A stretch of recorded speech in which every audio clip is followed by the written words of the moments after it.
channel, and today we'll be continuing our series called The Different Eras of Classical Music.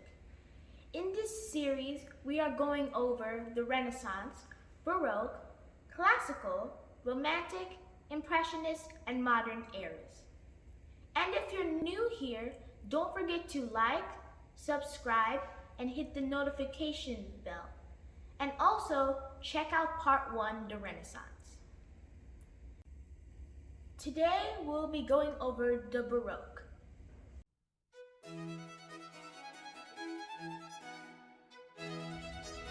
The Baroque era of music lasted from the 1600s to 1750.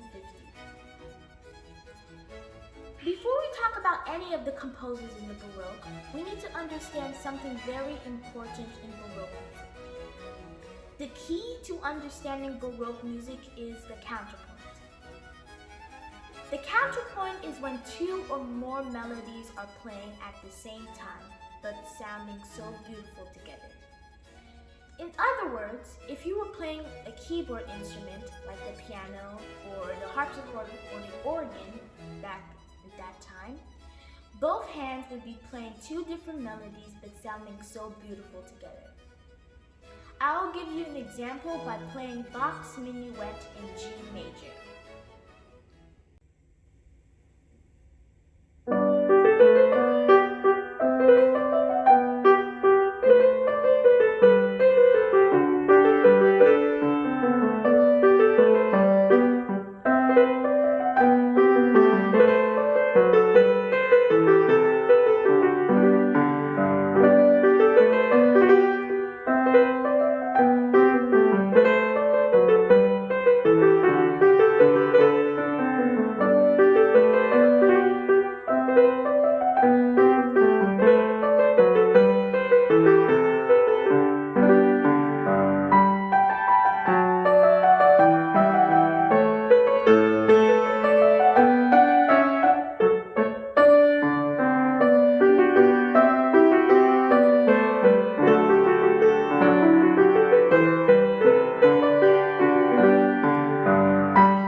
See, the right and the left hand are playing two different melodies but sounding so beautiful together.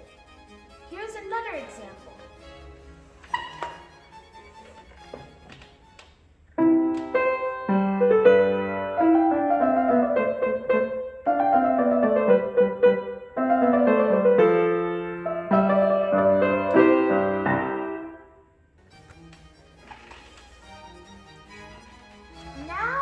Explore the Baroque era by country. First up is Italy.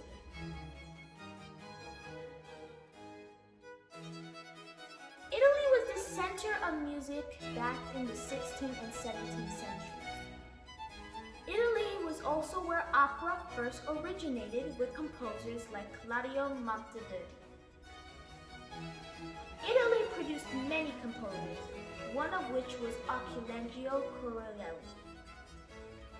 Corelli helped to define what the sonata was, also made him want to define what the concerto is.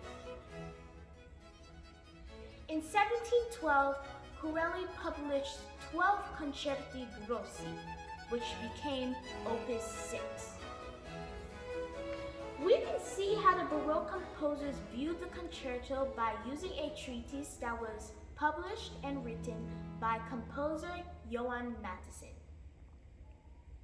In this treatise, Mattheson defines the concerto as being like the sonata, but having a more prominent role for the solos. The term concerto grosso was already being used at this point, but all this means is big sonata, and that terminology does not give us a lot about what this word means. In order to understand what the concerto grosso is, we need to see how composers viewed the sonata. The sonata fell into one of two camps. The first one being da Chiesa, which meant of the church. These movements were slow, fast, entirely different from the classical era, fast, slow, fast. One great example of this would be Vivaldi's Sonata for Two Violins. Or it could be da Camera, which meant of the chamber. These kind of pieces would start with a prelude, followed by other dance movements. One great example of this would be Bach's Cello Suite No. 1 in G major.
Between the concerto and the sonata is that the concerto either has a soloist or a small group of soloists. In the small group of soloists, this would be called the concertino, and the large ensemble would be called the repiano. Repiano we can think of is as the predecessor of the 20th century concerto for orchestra. Other great composers of the concerto at this time was Johann Joachim Quantz and Giuseppe Torrielli. We can't talk about the evolution of the concerto nor talk about Italy's best composers without mentioning violinist Antonio Vivaldi.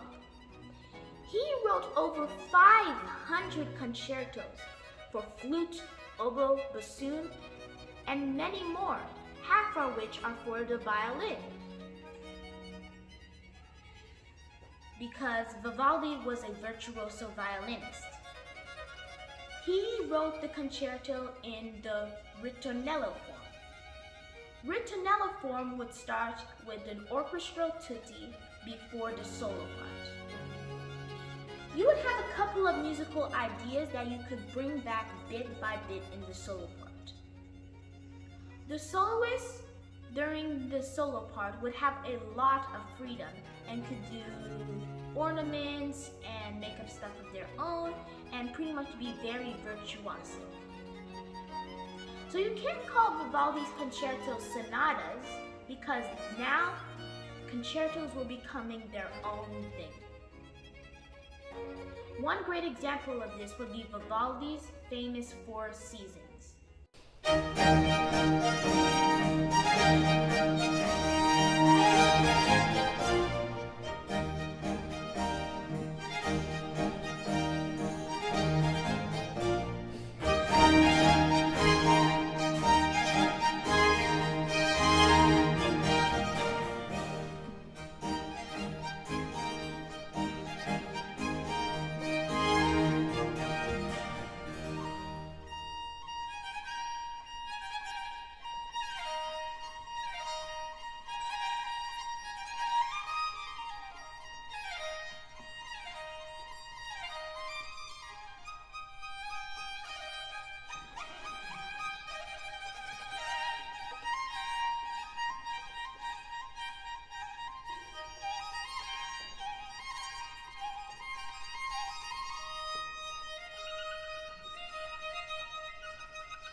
next country is Germany.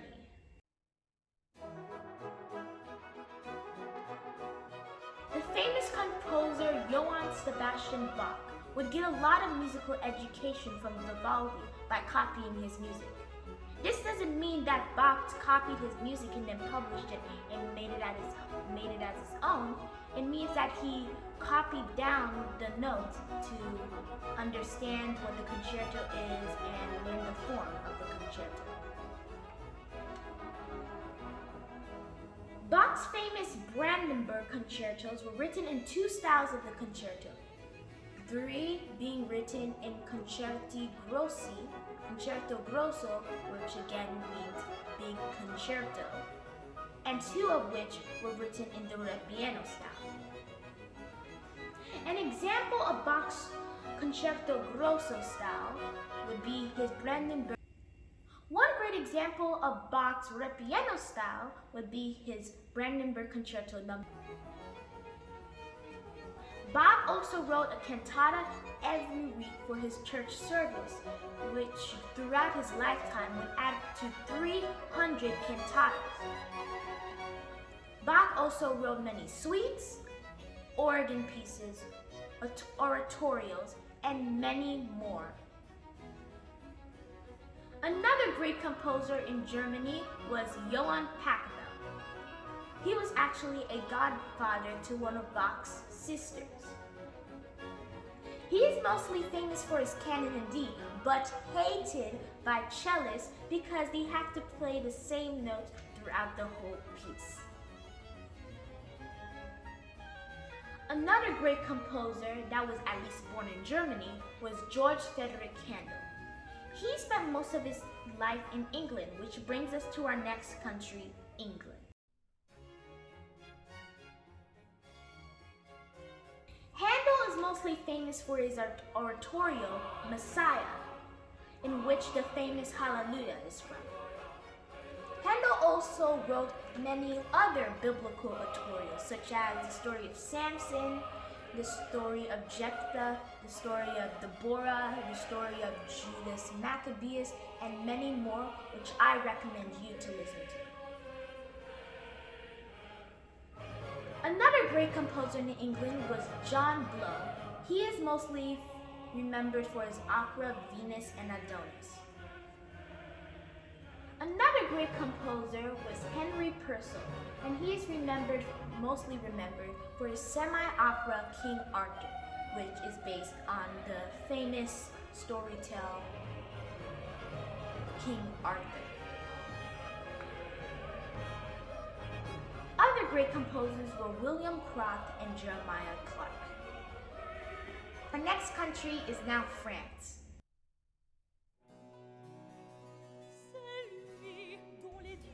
One of the best composers in France was Jean-Philippe Rameau. Along with Francis Couperin, they were the leading French opera composers. The father of French opera and ballet, because he always liked to add ballet into the opera, was no other than Jean-Baptiste Lully. He was the musical director and friend to the famous King Louis XIV of France, and King Louis XIV of France is mostly remembered for building the Palace of Versailles. There were also other composers in the French court. Not to mention, there were other composers in different countries like Antonio Soler in Spain, which I have not mentioned. So I hope you all liked this video. And if you did, don't forget to smash that like button and smash that subscribe button and hit the notification bell so you'll be notified when I upload a new video. So I'll see you guys later. Bye!